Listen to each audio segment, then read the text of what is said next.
সম্মানিত মুতারাজিন, হাসরের দিনে ভয়াবহ এমন অবস্থা হবে যা শুনলে আমাদের শরীর পশমগুলো গায়ের পশমগুলো থরথর করে কেঁপে যাবে। আজকের আলোচনার বিষয়টি হলো হাসরের দিনের ভয়াবহ অবস্থা।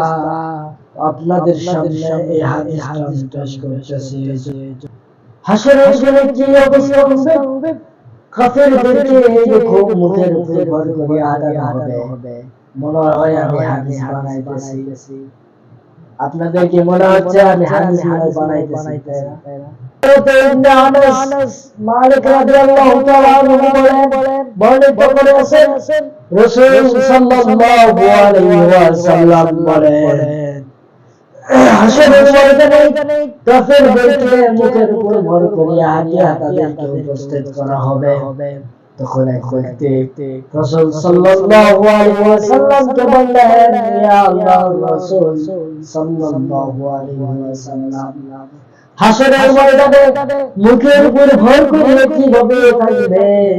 এটা তো কেমন একটা দেখে অসম্ভবের বিষয়। তখন আল্লাহর রাসূল সাল্লাল্লাহু আলাইহি ওয়াসাল্লাম তখন বললেন যে আল্লাহ দুটি পায়ের উপর ভর করিয়া চালাতেন, দুনিয়ার জমিনে চালাতেন, সে আল্লাহ মুখের উপর ভর করিয়া ওই হাসরের ময়দানে উপস্থিত করা পারবেন কি পারবে না? তখন কাতাদা রাদিয়াল্লাহু তাআলা আনহু তিনি বলেন, আমার আল্লাহ, আমার প্রতিপালকের ইজ্জতের কসম, অবশ্যই পারবেন। তাহলে বুঝেন, ওই আল্লাহ দুনিয়ার জমিনে আপনাকে আমাকে যেভাবে হাঁটা চলাফেরা করান, ওই আল্লাহ আপনাকে আমাকে দুনিয়ার জমিনে যেভাবে হাঁটা চলাফেরা করান, ওই আল্লাহ কি হাসরের ময়দানে মুখের উপর ভর করিয়া চালাতে পারেন কি পারেন না? তাহলে কেমন ভয়াবহতা, কাফেরদের ভয়াবহতা কেমন হবে দেখেন। এই জন্য প্রিয়রা আমার, কাফেরদেরকে এরকম মুখের উপর ভর করিয়া তাদেরকে উপস্থিত করা হবে। এই যে দুনিয়ার জমিনে আমরা চলাফেরা করি, এই চলাফেরাটা মনে করো যে পায়ের উপর যে ভরটা দেই, এই ভরটা আমরা আমাদের মুখের উপর যখন দেওয়া হবে তখন কেমন লাগবে? একটু বুঝতেছেন? আমার কতগুলো বুঝতেছেন? ভালো করে বুঝবেন।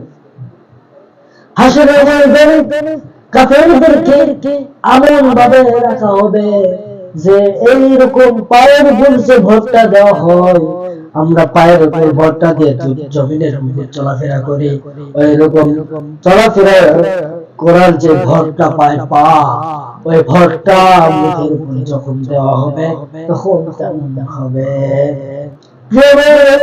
শুনলে একটা কেটে যায়, ওইরকম অবস্থা আল্লাহ রাব্বুল আলামিন কাফেরদেরকে এরকম করবেন। রাসূল সাল্লাল্লাহু আলাইহি ওয়াসাল্লাম বলেন, আমার এই জন্য ভয় করো, আল্লাহকে ভয় করো, আল্লাহকে ভয় করো। ওই দিনের কথা শোনো, হাসরের ময়দানে কেমন অবস্থা হবে? হাসরের ময়দানে কেমন অবস্থা হবে?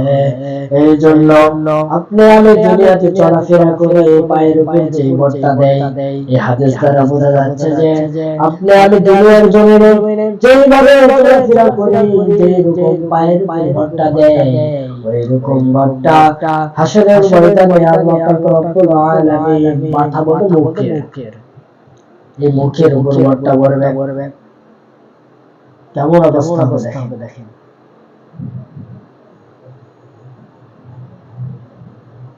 এরপর হযরত আয়েশা রাদিয়াল্লাহু তাআলা আনহা বললেন, রাসূল সাল্লাল্লাহু আলাইহি ওয়াসাল্লামকে বললেন, ইয়া রাসূলুল্লাহ, হাসরের ময়দানে তারা তো উলঙ্গ অবস্থায় থাকবে, তারা কি তাদের উলঙ্গ অবস্থায় থাকবে, তারা কি তাদের উলঙ্গ দিকে আকর্ষণ পাবে?